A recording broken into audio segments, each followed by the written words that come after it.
सत्य समाचार तटस्थ समाचार समाज बदल्ने हाम्रो अभियान। नमस्कार, यो हो टाइम समाचार। म वीरेन्द्र मन सुरु गरौँ दशैंको तेस्रो दिनको रमझम सम्बन्धी प्रसङ्गबाट।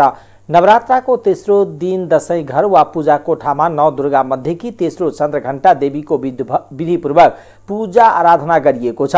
नवदुर्गा मध्येकी तेस्रो देवी चन्द्रघण्टाको हातमा चन्द्रमा को आधार भएको घण्टा लिने भएकोले नै यिनको नाम चन्द्रघण्टा रहन गएको भन्ने विभिन्न पौराणिक एवं धर्मशास्त्रीय ग्रन्थमा उल्लेख गरिएको छ।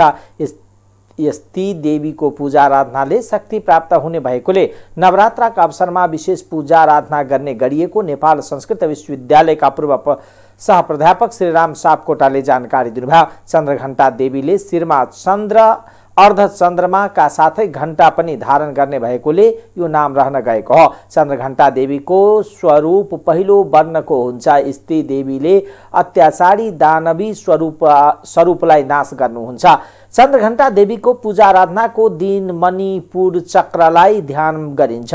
चन्द्रघण्टा देवीको स्वरूपको ध्यान गर्दा अनेकौं शक्ति प्राप्त हुन्छ। चन्द्रघण्टा देवीमा प्राप्त भएको समग्र पाप नाश हुने देवीको वर्णन गरिएको विभिन्न पुराण एवं ग्रन्थमा व्याख्या गरिएको वाल्मीकि विद्यापीठका उपप्राध्यापक चिन्तामणि भट्टराईले बताउनुभयो। चन्द्रघण्टा देवीको स्वरूप सामान्य, शान्त एवं करुणामयी छ।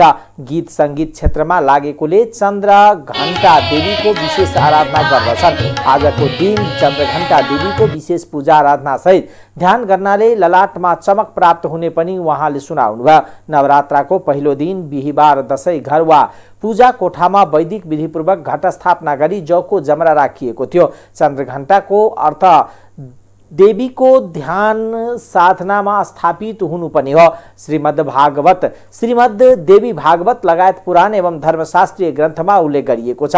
यही शास्त्रीय वचनको आधारमा धेरै भक्तजनले नवरात्रामा घर एवं शक्तिपीठमा देवीको पूजा साधना गरेर बिताउँछन्। घट स्थापना गरिएको दिन घरमा नवदुर्गा मध्येकी पहिलो देवी शैलपुत्रीको आवाहन गरी विधिपूर्वक पूजा आराधना गरियो। दोस्रो दिन शुक्रबार पूजा स्थलमा नवदुर्गा मध्येकी दोस्रो ब्रह्मचारिणी देवीलाई आवाहन गरी विधिपूर्वक पूजा आराधना गरिएको थियो भने तेस्रो दिन शनिबार चन्द्रघण्टा देवीको निष्ठाका साथ पूजा आराधना गरिएको छ।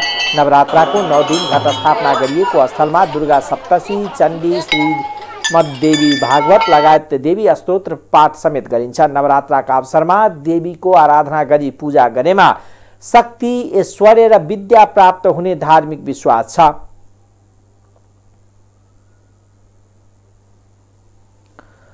शनिबार पछिल्लो 24 घण्टामा 760 जनामा कोरोना भाइरस संक्रमणको पुष्टि भएको छ। स्वास्थ्य तथा जनसङ्ख्या मन्त्रालयका अनुसार 6168 पीसीआर परीक्षणमा 636 र 5863 एन्टिजेन परीक्षणमा 124 जना गरी 760 जनामा संक्रमणको पुष्टि भएको हो। मन्त्रालयका अनुसार 879 जना निको भएका छन् भने 11 जनाको मृत्यु भएको छ। हाल देशभर कोरोना भाइरस सक्रिय संक्रमितको 15,340 जना छन्। तीमध्ये 14,168 जना होम आइसोलेसनमा र 1,172 जना संस्थागत आइसोलेसनमा रहेका छन्। धनुषामा 2 जना छोराको हत्यापछि आमाले आत्महत्या गरेकी छिन्। नगरायन नगरपालिका 4 की 24 वर्षीय गुडिया देवी शाहले हिजो बेलुका छोराहरू 5 वर्षीय अभिषेक र 3 वर्षीय आदित्यलाई डोरीले घाँटीमा कसेर हत्या गरेको जिल्ला प्रहरी कार्यालय धनुषाका प्रवक्ता प्रहरी डीएसपी जितेन्द्र बस्नेतले जानकारी दिनुभयो। उहाँका अनुसार दुवै छोराको हत्यापछि गुडियाले पनि घरमै आत्महत्या गर्नुभएको हो। घटना भएको बेला गुडियाका श्रीमान गुरुदेव कामको सिलसिलामा बाहिर हुनुहुन्थ्यो र सासु र ससुरा पनि घर बाहिर नै रहेका थिए। घरमा कोही नभएको बेला चर्को स्वरमा स्पिकर बजाएर गुडियाले छोराको हत्या गरेको प्रहरी अनुसन्धानमा खुलेछ। 10 वर्ष अगाडि गुडिया र गुरुदेवले भागेर प्रेम विवाह गर्नुभएको थियो, तर गुडियाका आमा बुबाले विवाह स्वीकार गरेका थिएनन्। घटनाको कारण खुल्ली नसकेको डीएसपी बस्नेतको भनाइ छ। तीनै जनाको सब पोस्टमार्टमका लागि प्रादेशिक अस्पताल जनकपुरमा राखिएको छ। घटनाबारे थप अनुसन्धान भइरहेको छ। महोत्तरी जिल्लाको जलेश्वर रौजा सडक खण्डमा पर्ने बजराही गाउँमा प्रहरीले स्रोत नखुलेको 10 लाख रुपियाँ भन्दा बढी रकम सहित 2 जनालाई पक्राउ गरेको छ। जिल्ला प्रहरी कार्यालय महोत्तरीका प्रवक्ता प्रहरी नायब उपरीक्षक प्रकाश विष्टका अनुसार जलेश्वर नगरपालिका 8 बजराही गाउँका भित्री सडकबाट नम्बर नबुझिएको ग्याम्लर मोटरसाइकलमा जाँदै गरेको अवस्थामा 10,04,500 सहित 2 जनालाई प्रहरीले पक्राउ गरेको हो। पक्राउ पर्नेमा जिल्लाकै मनरा सिसवा नगरपालिका 5 बस्ने मोटरसाइकल चालक 34 वर्षीय दीपेन्द्र कुमार शाह र सोही मोटरसाइकलमा पछाडि सवार भङ्गा नगरपालिका 7 बस्ने 18 वर्षीय बिन्दा कुमारी शाह रहेका छन्। रकम बोकी दुवैजना मनरा सिसवा नगरपालिका 5 कटैया गाउँबाट धनुषाको जनकपुर जाँदै गरेको अवस्थामा प्रदेश नम्बर 2 प्रदेश प्रहरी कार्यालय जनकपुर र जिल्ला प्रहरी कार्यालय महोत्तरीबाट खटिएको प्रहरी टोलीले संयुक्त रूपमा जलेश्वर 8 स्थित बजराही गाउँको भित्री सडकमा जाँच गर्दा उनीहरू रकमसहित पक्राउ परेका हुन्। पक्राउ परेका दुवैलाई रकमसहित नियन्त्रणमा लिएर जिल्ला प्रहरी कार्यालय महोत्तरीमा ल्याइएको छ। उनीमाथि आवश्यक अनुसन्धान भइरहेको जनाइएको छ।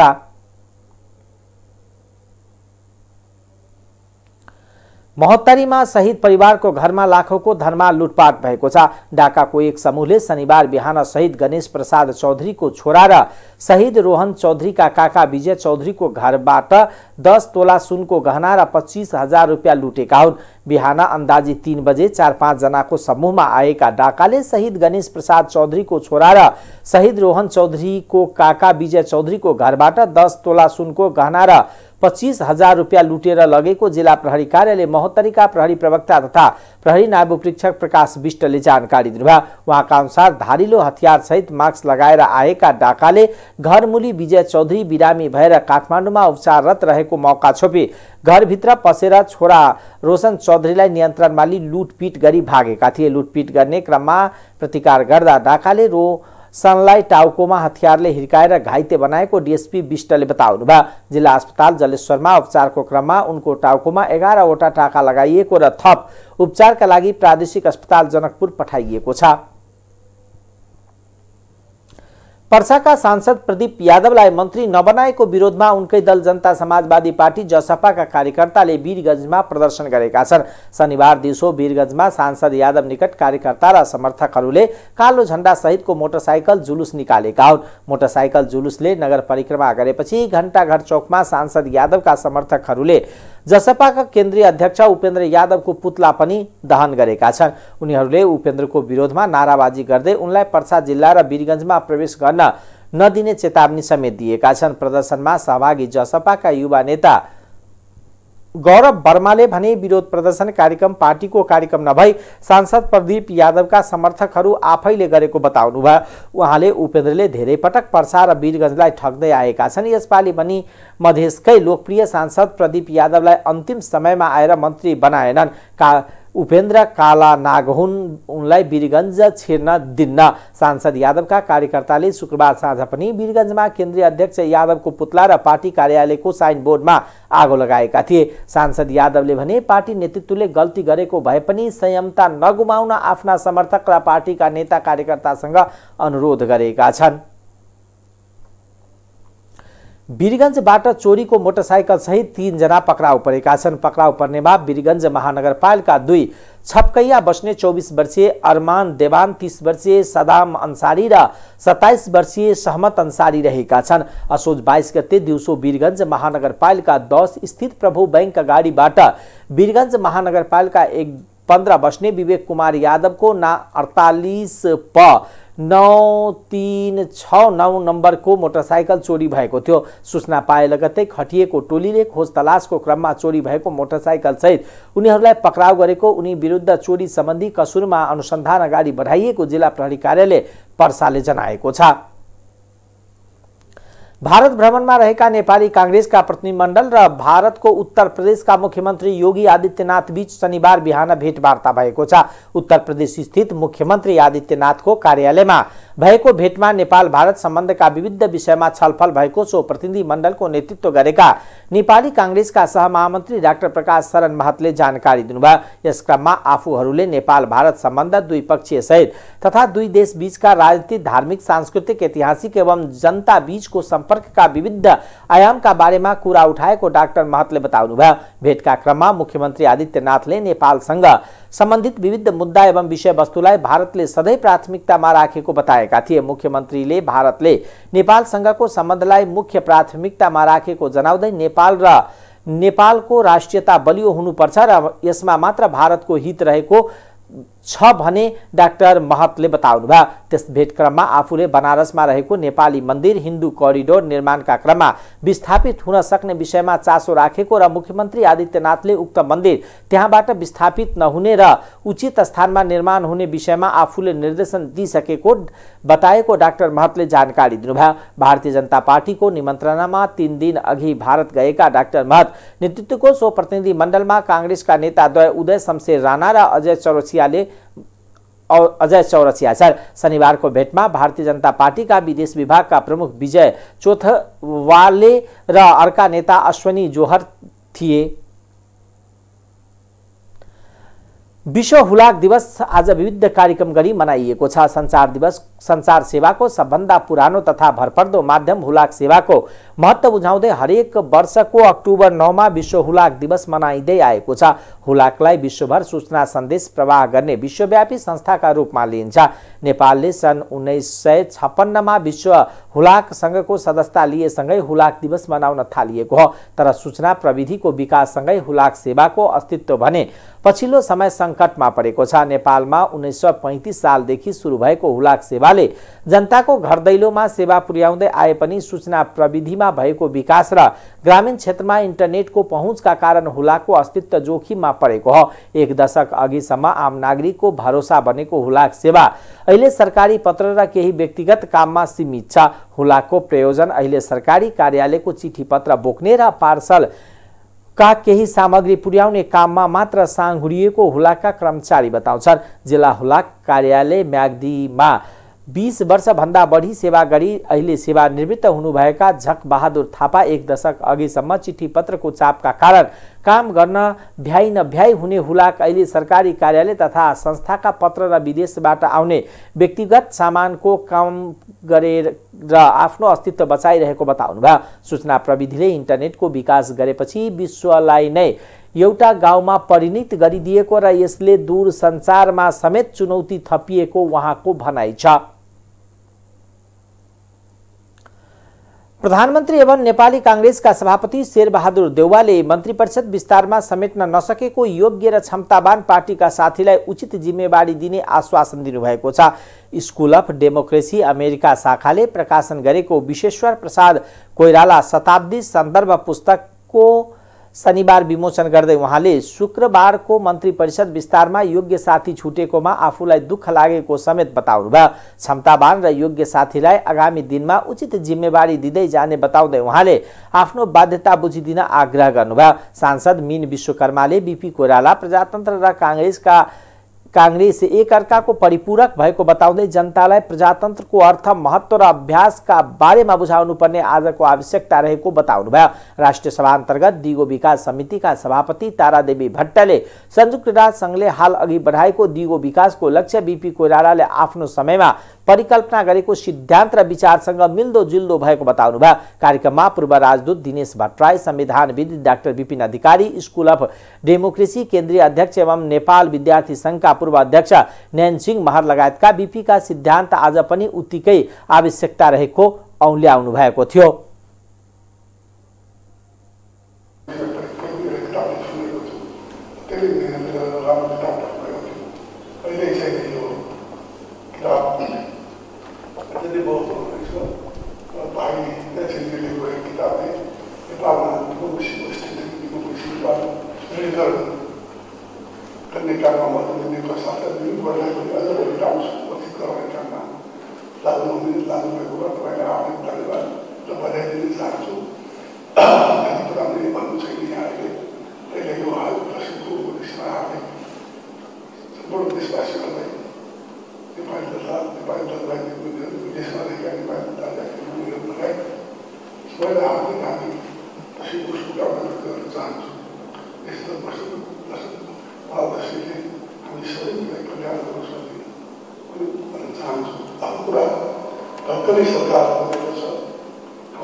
त्यसको लागि म दुःखी छु। भोलिका दिनमा उहाँलाई पनि अवश्य सम्मान दिने विश्वास गर्दछु र अहिले यस्तो गरी छैन। फेरि पनि म नैतिक हार्दिक बधाई दिँदै यो देशलाई दसैँको लागि हार्दिक शुभकामना गर्दछु। नेपाल कम्युनिस्ट पार्टी माओवादी केन्द्रका अध्यक्ष पुष्पकमल दाहाल प्रचण्डले समय आएपछि मात्र निर्वाचन हुने बताउनु भएको छ।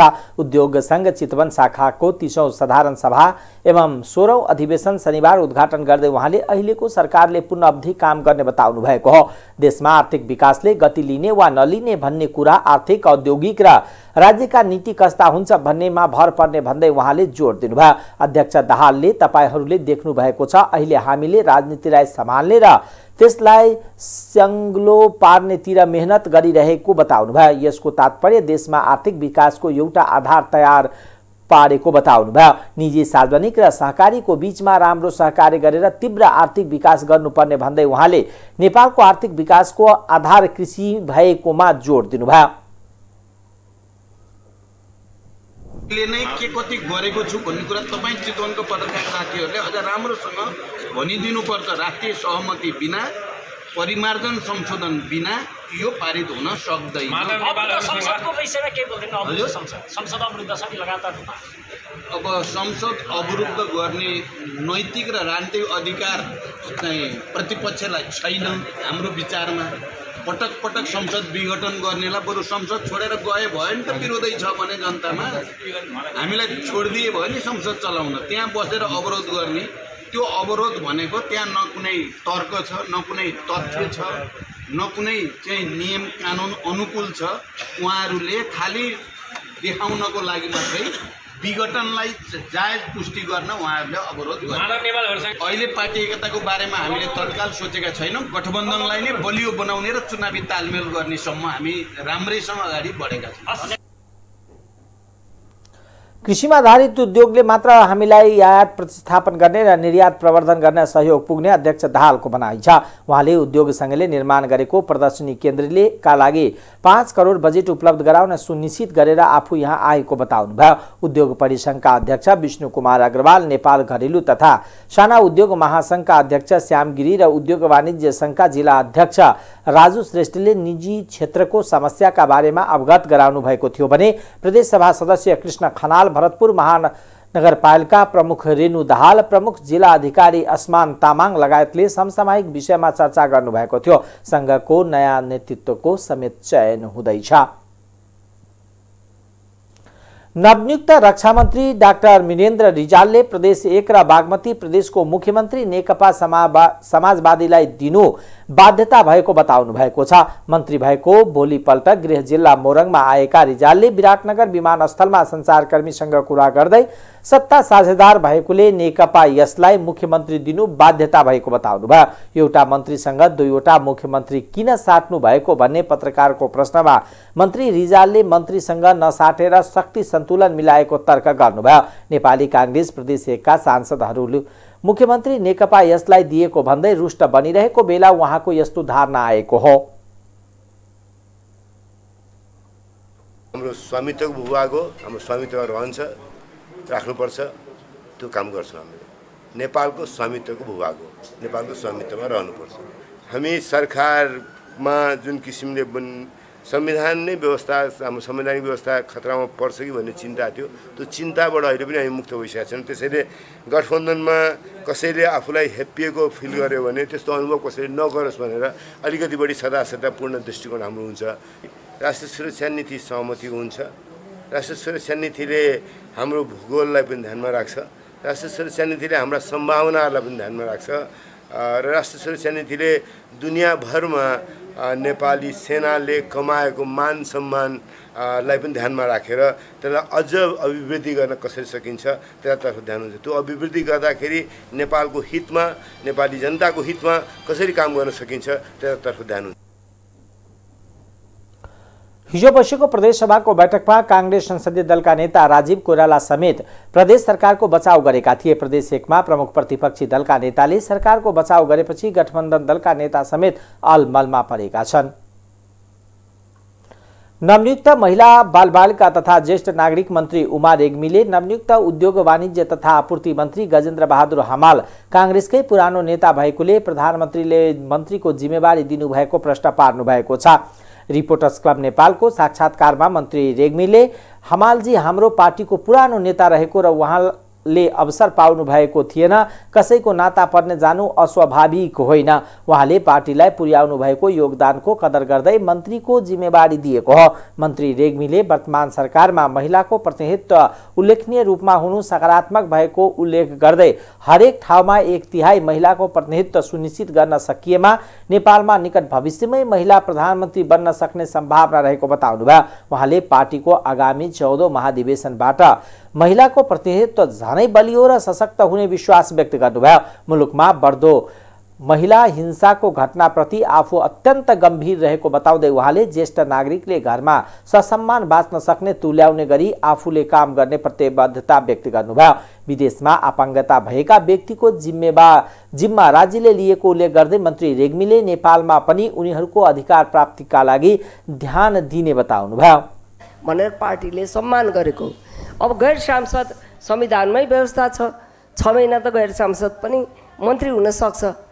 6 महिनासम्म उसले अर्को के अरे सांसद हुने अवसर जुटेन भने उसको स्वतः खारिज हुन्छ। न्यायाधीशको सवालै छैन। यो सबै सर्वदलीय सहमतिबाट भएको कुरा हो र उहाँ चाहिँ हाम्रो पार्टीको एक्टिभ मेम्बर हो। उहाँ चाहिँ नि पुरानो मान्छे हो, पुरानो नेता हो, त्यस कारणले उहाँलाई ल्याउनु पर्थ्यो।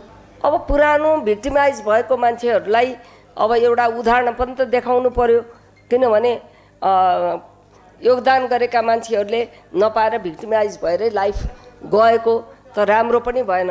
एउटा उदाहरणको लागि पनि उहाँलाई चाहिँ लिएर आएको हो। कोरोनाको खोप बच्चालाई प्राथमिकता दिनुपर्ने हो, एडल्टहरूलाई बरु दिइएको छ, सँगसँगै बच्चाहरूलाई किन आउँदैन? 2 वर्ष 1 वर्ष 6 महिनै माथिको बच्चाहरूलाई के अरे चाहिँ नि यो खोप दिन जरुरी छ। म यही मिडिया मार्फत म भन्न चाहन्छु र स्वास्थ्य मन्त्रालयसँग समन्वय गरेर बालबालिकालाई छिटोभन्दा छिटो खोप दिने व्यवस्था होस् भन्ने कुरा पनि राख्न चाहन्छु। दूरदराजमा कुपोषणबाट बच्चाहरू एकदम ग्रसित भइरहेको छन्। उनीहरूलाई कसरी कुन किसिमले सरकारको ध्यान आकर्षण गरेर त्यहाँ बच्चाहरूको जीवन रक्षा हुन सक्छ त्यसको बारेमा पनि गर्नुपर्ने त्यो नाता पर्यो होला, त्यो छुट्टै कुरा। उहाँले स्वास्थ्य मन्त्रालयसँग समन्वय गरेर 18 वर्ष मुनिका बालबालिकालाई कोरोना विरुद्धको खोप सुनिश्चितताका लागि खोपको व्यवस्था गर्ने कार्यलाई आफूले प्राथमिकतामा राखेको बताउनुभयो। अहिले पनि देशका दूरदराजमा रहेका बालबालिका कुपोषणबाट ग्रसित रहेको उल्लेख गर्दै उनीहरूको जीवन रक्षा र पढ्न पाउनु पर्ने अधिकारको रक्षाका लागि पनि विशेष कार्यक्रम ल्याउनु पर्नेमा जोड दिनुभयो। एमाले महासचिव ईश्वर पोखरेलले एमालेलाई कसैले विभाजन गर्न नसक्ने बताउनु भएको छ। शनिबार नेकपा एमाले कीर्तिपुर नगर कमिटीले आयोजना गरेको शुभकामना आदान प्रदान कार्यक्रममा महासचिव पोखरेलले एमाले विभाजन भएको भनेर कसैले भ्रम सिर्जना गर्न खोजे त्यो यथार्थ नहुने बताउनुभयो। उहाँले एमाले एक ढिक्का भएर अघि बढ्ने जिकिर गर्नुभयो। पार्टीको पक्षमा उभिएर क्रियाशील हुन चाहनेहरू एक ठाउँमा उभिनु पर्ने उहाँको भनाइ छ। उहाँले केही मानिसहरू अलमलमा परेको हुन सक्ने भन्दै अलमलमा परेकालाई पनि समावेश गरेर अघि बढ्ने धारणा राख्नुभयो। एमाले एउटै छ, एकताबद्ध पार्टीको रूपमा छ। यो नेकपा एमाले विभाजित छ भनेर कसैले भ्रम सिर्जना गर्न खोज्छ भने त्यो यथार्थ होइन। त्यो भ्रममा पर्नुपर्ने आवश्यक छैन। म यहाँहरूलाई भन्न चाहन्छु, हिजो अगाडि बढ्ने सिलसिलामा अनेक ढङ्गका कुराहरू आयो होलान्। अलिअलि मन अमिलियो होला, अलिअलि केही मन दुख्यो पनि होला, केही अलिकति असमझदारी भयो होला। तर म यहाँहरूलाई के भन्न चाहन्छु भने हिजो जेसुकै कुरा भएको होस्, आज पार्टीको पक्षमा दृढतापूर्वक उभिने हर कोही हामी एक ठाउँमा उभिनु पर्दछ। पार्टीको पक्षमा उभिएर क्रियाशील हुन चाहनेहरू हामी सबै एक ठाउँमा रहनु पर्दछ। पार्टीको विभाजनको कुरा नगर्नेहरू, विभाजनको विरुद्धमा उभिनेहरू सबै एक ठाउँमा उभिनुपर्छ। यहाँ विभाजनका कुनै कुराहरू हुन सक्दैनन्, त्यो स्वीकार्य हुन सक्दैन। केही मानिसहरू अलमलमा परेका हुन सक्छन्, तर म साथीहरूलाई भन्न चाहन्छु, अलमलमा परेका सबै साथीहरूलाई पनि हामीले समेटेर लिएर जानुपर्दछ, एकताबद्ध बनाएर अगाडि बढ्नु पर्दछ। यो आधारमा हामीहरू अगाडि बढौँ भन्ने कुरा म राख्न चाहन्छु। महासचिव पोखरेलले नेपाली राजनीतिमा नेकपा एमाले छुट्टै ध्रुवको रूपमा खडा भएको बताउनुभयो। उहाँले नेपालका विभिन्न चाडपर्वहरू समाजलाई एकताबद्ध बनाउने सूत्र भएको जिकिर गर्नुभयो। वरिष्ठ अधिवक्ताहरूले प्रधान न्यायाधीश चोलेन्द्र शमशेर जबराको न्यायिक आचरणमा प्रश्न उठाएका छन्।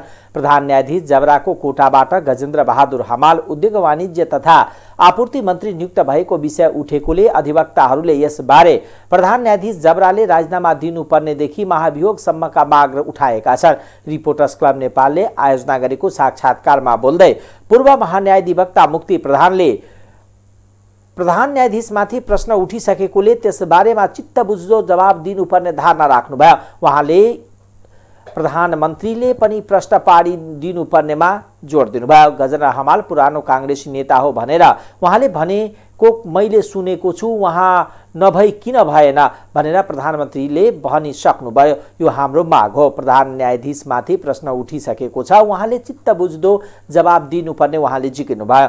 उहाँले प्रधान न्यायाधीशको कार्यशैली हेर्दा अहिले उठेका विषयमा शङ्का गर्ने ठाउँ रहेको समेत बताउनुभयो। चाहिँ हामीले मोटामोटी एउटा चाहिँ निष्कर्ष निकालेका छौँ।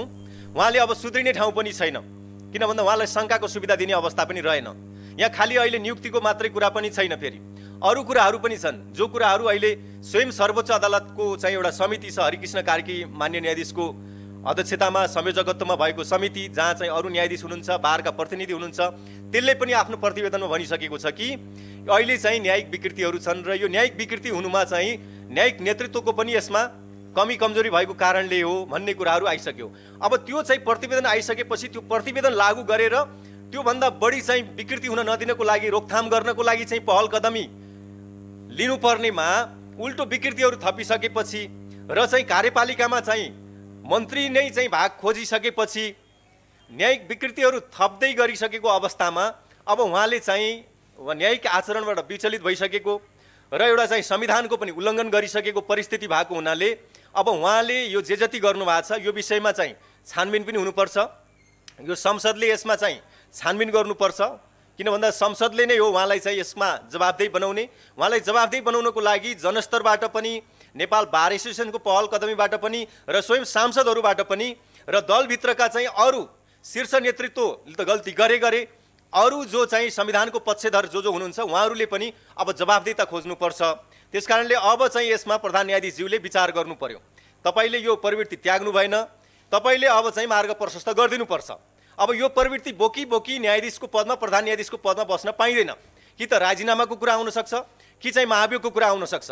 अब विकल्प भनेको दुईटा मात्रै हुन सक्छ। करिब यो चाहिँ परिस्थिति विकास भएको छ। जनताको बीचमा जनआस्थामा ठुलो तुषारापात र वज्रपात गर्ने जुन काम भएको छ, यो कुरामा म के भन्न चाहन्छु भने साथीहरूले जुन कुरा राखे, म एउटा कानुन व्यवसायी पनि भएको हैसियतले र एउटा राजनीतिक पार्टीमा एउटा आबद्ध भएको व्यक्ति भएको हैसियतले, राजनीतिक पार्टीमा त उहाँहरू पनि आबद्ध हुनुहुन्छ, तैपनि के छ भन्दाखेरि मेरो आफ्नो जिम्मेवारीको हिसाबले म के प्रश्न भन्न चाहन्छु भन्दाखेरि यसमा ढिला नगरिकन प्रधान न्यायाधीशले चाहिँ यसको प्रश्न जवाफ दिनु पर्यो।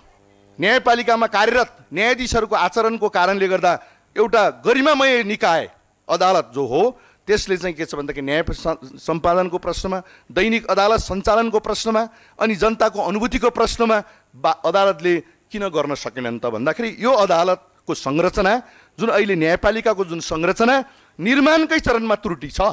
यहाँका सम्पूर्ण जनताका भावना अनुसार चाहिँ त्यो न्यायपालिका निर्माण, नेपालको विशिष्टता, यहाँको मौलिकताको आधारमा अदालत छैन। धेरै साथीले यो कुरो बोल्नुहुन्न, किनभने त्यहाँ त्यो संविधान निर्माणको बेलामा चुच्चो मिलाउनु भयो र परिणाम यो हामीले भोग्नु परेको अवस्था छ।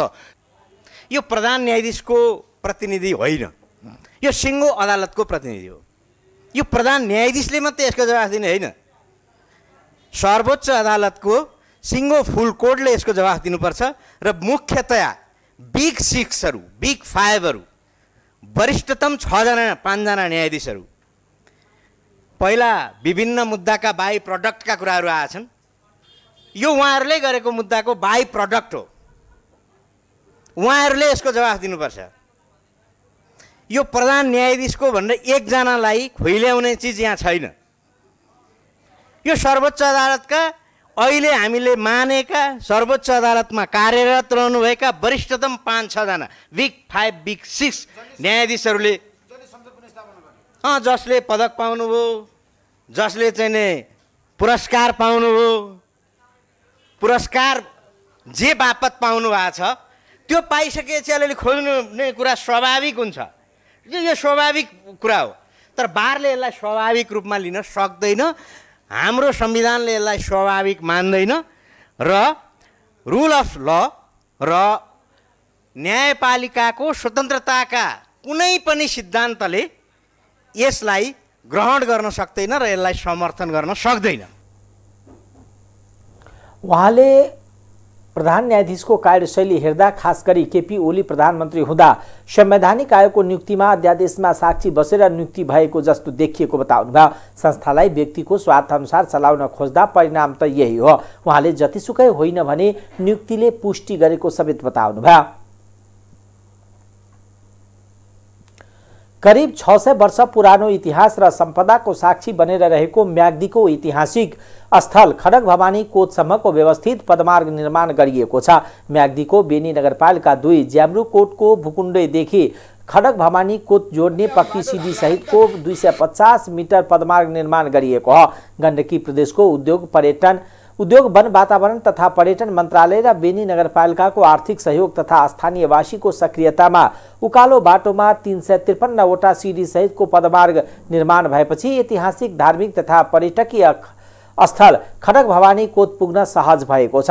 आर्थिक वर्ष 75-76 मा मन्त्रालय अन्तर्गतको भू तथा जलाधार व्यवस्थापन कार्यालय पर्वत मार्फत प्राप्त 14,79,486 र उपभोक्ताको 3,21,000 बराबरको श्रमदानमा उक्त पदमार्ग निर्माण भएको बेनी नगरपालिका 2 का वार्ड अध्यक्ष हीरा बहादुर थापाले बताउनुभयो। पदमार्ग निर्माण तथा उपभोक्ता समितिका अध्यक्ष ओम बहादुर विकले 2 मिटर फराकिलो पदमार्गको 190 मिटर दूरीमा फलामको रेलिङ राखिएको बताउनुभयो। पदमार्ग निर्माण भएपछि उकालो बाटोमा सहज र सुरक्षित रूपमा हिँडडुल गर्न सक्नु साथै पर्यटकको समेत आवागमन बढ्ने स्थानीय हरि घिमिरेले विश्वास व्यक्त गर्नुभयो। खडक भवानी कोट परिसरबाट धौलागिरी, नीलगिरी, अन्नपूर्ण, माछापुछ्रे, गुर्जा, चुरेन लगायतका 15 वटा भन्दा बढी हिमाल, धौलागिरी र गण्डकी क्षेत्रका 33 भन्दा बढी गाउँहरू, सूर्योदय, ग्रामीण जनजीवन र धार्मिक स्थल गलेश्वर, पञ्चकोट, म्याग्दीको सदरमुकाम बेनी, पर्वतको कुष्मा म्याग्दी नदी र काली गण्डकीको नागबेली सहित प्राकृतिक सम्पदाको दृश्यावलोकन गर्न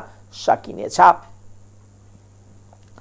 कर्णाली प्रदेश अस्पताल का डाक्टरहरूको लापरवाहीका कारण बालिकाको मृत्यु भएको भन्दै पीडित पक्ष आन्दोलित भएका छन्। बालिका मृत्यु भएको विषयमा उचित छानबिनको माग गर्दै पीडित पक्षले आन्दोलन गरेको हो। दिल्लीको नारायण नगरपालिका 4 का पूजा कटवालकी 2.5 वर्षकी छोरी बालिका कुसुम कटवालको गैराती प्रदेश अस्पतालमा मृत्यु भएको थियो। खासै समस्या नभएकी उनको 81 कसरी मृत्यु भयो भने पीडित परिवारले प्रश्न गरेका छन्। उनीहरूको घटनाको उचित छानबिन हुनुपर्ने माग गरेका छन्। पीडित पक्षले ओभरडोज औषधिका कारण बालिकाको मृत्यु भएको दावी गरेको छ। बालिकाकी आमा पूजाका अनुसार कुसुमको 4 दिन अगाडि नाकमा मकैको दाना अड्किएको थियो। अलिकति सास फेर्न गाह्रो बाहेक अन्य कुनै समस्या थिएन उहाँले भन्नुभयो। पछि समस्या आउँछ कि भनेर दैलेख अस्पताल ल्याएका थियो। अस्पताल दैलेखका स्वास्थ्यकर्मीले प्रदेश अस्पतालमा सहज उपचार हुने भनेर लैजान सल्लाह दिएपछि हामीले यहाँ ल्याएको बताउनुभयो। शुक्रबार बिहानै प्रदेश अस्पतालका एक डाक्टरले बालिकाको श्वास सम्बन्धी जाँच गरेका थिए। ती डाक्टरले श्वास नलीमा समस्या आएको र अस्पतालमा आइसियु खाली नभएको भन्दै शिक्षण अस्पताल लैजान सुझाव दिएका थिए। उनीका अनुसार ती डाक्टरले हामीलाई त्यति मात्र भनेनन्, बेड खाली भए त्यतै राखौँला भनेर समेत भनेका थिए। सोही आसमा हामीले यतै राख्यौँ, तर 81 राति 10 बजे डाक्टरहरूले मृत्यु भएको जानकारी गराए। उनले अचम्म मान्दै प्रश्न गर्नुभयो, स्वास्थ्यमा कुनै समस्या नै नभएकी मेरी छोरी कसरी मृत्यु भयो? यो स्वास्थ्यकर्मीको चरम लापरवाही हो। यता प्रदेश अस्पतालका प्रवक्ता डाक्टर विकास केसीले श्वास प्रश्वासका कारण बालिकाको मृत्यु भएको बताउनुभयो। अस्पतालमा लापरवाही र हेलचक्र्याइ कुनै भएको छैन। उहाँले आरोप लगाउने हो बिहान दुवै पक्षबीच छलफल भएको हो, अब उहाँहरूलाई चित्त बुझ्दैन भने प्रशासनमै गए हुने बताउनुभयो। बाल तपस्वी उत्तम भट्ट महाराजले आफूमाथि लाखौं रकम खाएको भनेर लगाइएको आरोपमा कुनै सत्यता नभएको प्रश्न पारेका छन्। शनिबार रिपोर्टर्स क्लब नेपालमा पत्रकार सम्मेलनको आयोजना गर्दै उहाँले नुवाकोट थानसिंह घर भएकी होमकुमारी ओझाले 12 लाख रकम खाएको भनेर आफूमाथि लगाएको आरोपमा कुनै सत्यता नभएको खण्डन गर्नुभयो। 2071-72 सालमा नुवाकोटमा भागवत सप्ताह आयोजना गर्दा ती महिलासँग चिन्जान भएको भट्टको भनाइ छ। उहाँले त्यो बेलामा चिन्जान भएको हो, उहाँकै पहलमा सप्ताह आयोजना गरिएको थियो। यो कार्यक्रममा के कति खर्च भएको भन्ने कुरा उहाँले नै जान्ने विषय हो। उहाँसँगको सहकार्यमा हामीले केही कार्यक्रम गरेको बताउनुभयो। बहाना बनाउँदै उत्तम भट्ट महाराजले ठगी गर्यो, उत्तम भट्ट महाराजले मेरो पैसा खायो, मेरो पैसा दिएन, पैसा नदिए म झुन्डेर मर्छु, पैसा नदिए म जे पनि गर्छु भन्ने र विभिन्न ठाउँमा गएर रुने यो क्रमहरू चल्दै गइरहेको छ। र केही दिन अगाडि केही मिडियाबाट मेरा ती गलत प्रचारहरू पनि भए। उहाँले जुन ढङ्गबाट मिडियाहरूलाई आफ्नो सम्प्रेषण गर्नुभयो, गलत ढङ्गले मेरो चाहिँ प्रचार भएको छ। मेरो चाहिँ यहाँ मैले नखाएको कुरालाई पनि पैसा तिर्नुपर्छ, उत्तम भट्ट महाराजले ठगी गरे भनेर जुन प्रचार भएको छ, त्यही कुरोलाई प्रश्नै दिनको लागि म आज यहाँ उपस्थित भएको छु। सबै मेरा भक्तजनहरू, मेरा जति पनि छन् नेपालभरि रहनुभएका, देश विदेशमा रहनुभएका सबै भक्तहरूप्रति म यो कुरा प्रश्न पार्न चाहन्छु कि मैले कुनै पनि पैसा कसैको पनि खाएको छैन। उहाँले फोटोकपीको आधारमा चाहिँ मलाई ठगी गर्यो भन्दै हिँड्नुभएको छ। फोटोकपी जसले पनि बोकेर हिँड्न सक्छ, फोटोकपी जोसँग पनि हुन्छ। उहाँले कुनै पनि कानुनी आधार नभइकन तथ्यहीन कुरालाई अगाडि बढाउनु भएको छ। यदि मैले पैसा खाएको रहेछु, मैले उहाँलाई पैसा तिर्नुपर्ने रहेछ भने त उहाँहरू कानुनी आधारमा जान सक्नुहुन्छ। उहाँले त्यो फोटोकपीको सकल कागज देखाउन सक्नुहुन्छ। सकल कागजको आधारमा उहाँ चाहिँ कानुन निकायमा जान सक्नुहुन्छ। तर अहिले के रह्यो भने त्यो फोटोकपी त जसले पनि बनाउन सक्छ, जसले जहाँ पनि अहिले स्क्रिन सर्ट गरेर, अहिले विभिन्न स्क्यान गरेर विभिन्न माध्यमबाट सही लगेर त्यहाँ राखेर फोटोकपी बोकेर भोलि आज उहाँ आउनु भएको छ, भोलि अर्को मान्छे आउला, पर्सि अर्को व्यक्ति आउला, विभिन्न व्यक्ति चाहिँ मसँग पैसा माग्दै आउलान्। यसरी सबैलाई चाहिँ यो कानुन, यो तथ्यहीन कुराबाट चाहिँ फोटोकपीको आधारमा मैले रकम दिँदै हिँड्न म सक्दिनँ, किनकि मेरो त्यस्तो हैसियत पनि छैन। म भनेको सामान्य कथावाचक, म साधु सन्त मान्छे, म भगवानको सेवा गर्ने मान्छे, भगवानको कथा वाचन गरेर अगाडि बढ्ने मान्छेलाई यो विभिन्न आरोप प्रत्यारोप लागिरहेको छ। यसमा सबै भक्त, मेरा नेपाली आमा बुवा दाजुभाइ दिदीबहिनीले मलाई साथ दिनुपर्ने हुन्छ। महिला भन्दैमा जहाँ गएर त्यहीँ रुने बित्तिकै यो विभिन्न आरोप प्रत्यारोप लगाएर फलानाले ठगी गरेको हो भन्ने यस्तो कुरामा यहाँहरू भ्रममा नपर्नु होला। फोटोकपी गरेको, फोटोकपी भएको कागज उहाँले मेरो यति खर्च भयो उति खर्च भनेर पैसा माग्न थालेपछि मैले सहकार्य नगरेको बताउनुभयो। ओझासँगको सहकार्य आफूले टुटाएपछि प्रतिशोधको भावनाले आफूमाथि हुँदै नभएको आरोप लगाएर मानहानि गरेको पनि भट्टको दाबी छ। अब आर्थिक समाचार।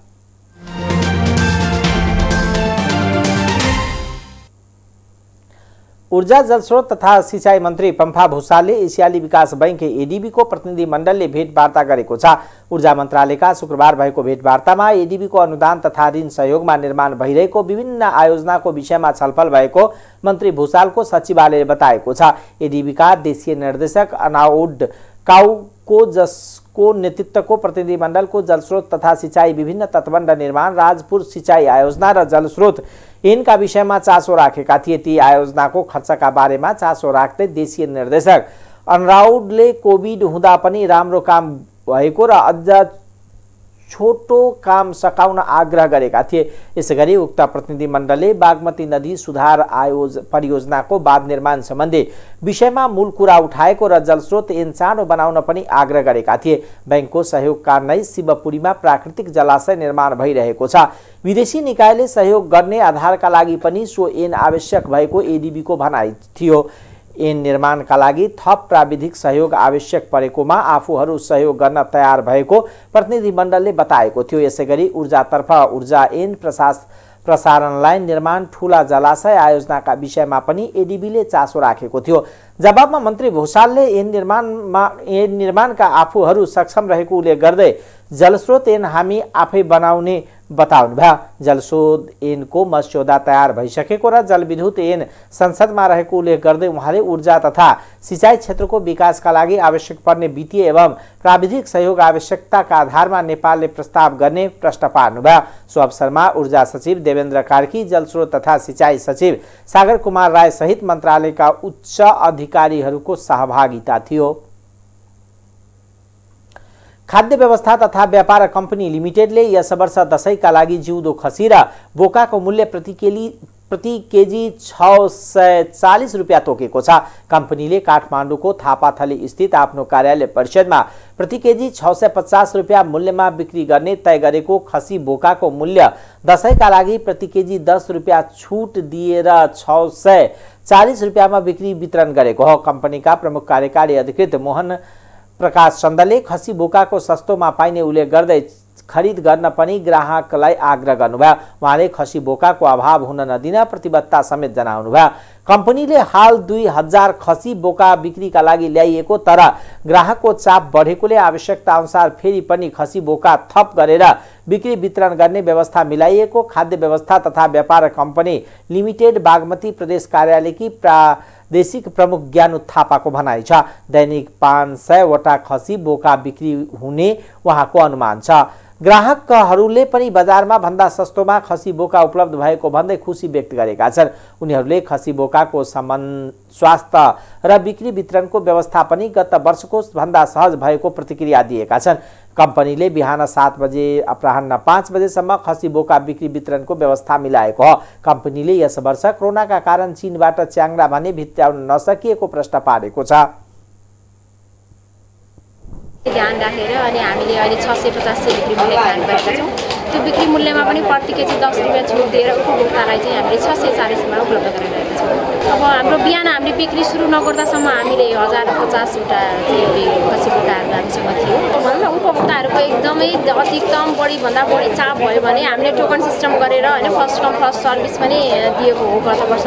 तर यस वर्ष चाहिँ हामीसँग पर्याप्त मात्रामा खसी बोकाहरू पनि जस्तो 1000 गोटा त हामीसँग बिहानै प्राप्त भइसकेको अवस्थामा कम्पाउन्ड पनि खुला छ होइन। अब बिहान 5 बजेदेखि लाइन बस्नु भएको छ, कोही 6 बजेदेखि लाइन बस्नु भएको छ। उहाँलाई टोकन सिस्टम भन्दा पनि हामीले भित्र कम्पाउन्डमा आएर आफूले चाहेको खसी बोका रोजेर अनि उहाँहरू आफूले सिस्टमेटिक तरिकाले लाइन बस्नुपर्छ। हजुर पनि अब हेर्न सक्नुहुन्छ। कम्पनीका प्रमुख कार्यकारी अधिकृत चन्दले ग्राहकहरूले उत्साही ढङ्गले खसी बोका खरिद गरिरहेको बताउनुभयो। उहाँले बजारमा भन्दा सस्तोमा पाइने हुनाले ग्राहकहरू कम्पनीमा खरिद बिक्रीका लागि उत्साहका साथ आउने तर्क समेत गर्नुभयो। कम्पनीले यस वर्ष दाङ र मकवानपुरबाट खसी बोका ल्याएको पनि जानकारी गराइएको छ। अब अन्तर्राष्ट्रिय समाचार।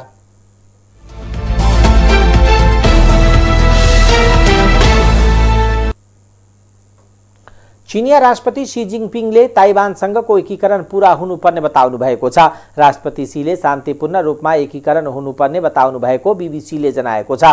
विभाजनलाई विरोध गर्ने चीनिया नागरिकको परम्परा रहेको भन्दै उहाँले एकीकरणमा जोड दिनुभएको छ। राष्ट्रपति सीको भनाइमा प्रतिक्रिया दिँदै तालिबानको राष्ट्रपति कार्यालयले ताइवानको भविष्य त्यहाँकै नागरिकको हातमा रहेको बताएको खबरमा उल्लेख छ। ताइवानले आफूलाई एक सार्वभौम देशका रूपमा मान्छ भने चीनले ताइवानलाई एक अलग प्रान्तका रूपमा हेर्छ। पछिल्ला एक हप्तामा ताइवानी आकाशमा 150 भन्दा धेरै चीनिया सैनिक विमान उडान गरेपछि राष्ट्रपति सीको यस्तो भनाइ बाहिरिएको हो। चीनिया राष्ट्रपति सीले ताइवानसँग एक देश दुई प्रणाली अन्तर्गत शान्तिपूर्ण रूपमा एकीकरण गर्न चाहेको बताउनु भएको छ। ताइवानले भने चीनलाई घुसपैठ, उत्पीडन र उत्तेजक कदम रोक्न आग्रह गरेको छ। चीन र ताइवान सन् 1940 को दशकमा गृहयुद्धको क्रममा विभाजित भएका थिए। तालिबानले अफगानिस्तान कब्जा गरेपछि अमेरिकाले पहिलो पटक तालिबानसँग औपचारिक वार्ता गर्ने भएको छ। अमेरिका र तालिबान बीचमा आज भोलि कतारको राजधानी दोहामा वार्ता हुने तय भएको अमेरिकी विदेश मन्त्रालयलाई उद्धृत गर्दै समाचार संस्था एपीएफले जनाएको छ। गएको अगस्तमा विद्रोही तालिबानले सत्ता कब्जा गरेपछि अमेरिकाले सबै सैनिक फिर्ता गरिसकेको छ भने तालिबानसँग औपचारिक सम्पर्कमा थिएन। दोहामा तालिबानका वरिष्ठ अधिकारीसँगको वार्ता महिला र बालबालिका सहित सबै अफगानीहरूको अधिकारको सम्मान गर्न र व्यापक समर्थनसहित समावेशी सरकार गठन गर्न दबाब दिने अमेरिकाको तयारी छ। अफगानिस्तानले गम्भीर आर्थिक सङ्कुचन र मानवीय सङ्कटको सामना गरिरहेको छ। हामी तालिबानलाई मानव अधिकारको रक्षाको लागि दबाब दिनेछौँ। अमेरिकी विदेश मन्त्रालयका प्रवक्ता नेड प्राइसलाई उद्धृत गर्दै एपीएफले उल्लेख गरेको छ। अमेरिकाले अहिले नै अफगानिस्तानमा तालिबान शासनलाई मान्यता दिन नसक्ने प्रश्न पारेको छ। तालिबानसँगको वार्तामा अमेरिकाले अफगानिस्तानमा रहेका अमेरिकी नागरिकलाई देश छाड्न दिने विषयलाई प्रमुख प्राथमिकता दिनेछ। उत्तरी अफगानिस्तानको कन्दुजमा रहेको एउटा मस्जिदमा प्रार्थनाको समयमा भएको आत्मघाती आक्रमणमा कम्तीमा 50 जनाको ज्यान गएको छ। आक्रमणमा भने अन्य 150 जना धेरै घाइते भएका छन्। अहिलेसम्म कसैले पनि आक्रमणको जिम्मा लिएको छैन। तालिबान प्रवक्ता जाबिहुल्लाह मुजाहिदीनले सिया धर्मावलम्बीको मस्जिदमा विस्फोट भएको बताउनु भएको छ। अहिले घटनास्थलमा सुरक्षाकर्मी घेरा हालेर अनुसन्धान सुरु गरिसकेको छ। गएको अगस्टमा तालिबान समूहले अफगानिस्तान कब्जा गरेपछि सुरक्षा अवस्था कमजोर बनेको छ। इस्लामिक स्टेटले आक्रमणको जिम्मेवारी लिएको छ। सुन्नी मुस्लिम चरमपन्थीहरू प्राय सिया मुस्लिमहरूको निशानामा रहँदै आएका छन्। अफगानिस्तानमा इस्लामिक स्टेटको घोरासन गुट लगातार तालिबान शासनको विरोध गरिरहेको छ। उसले देशको पूर्वी क्षेत्रमा आक्रमण गर्दै आएको छ। अब खेलकुद समाचार।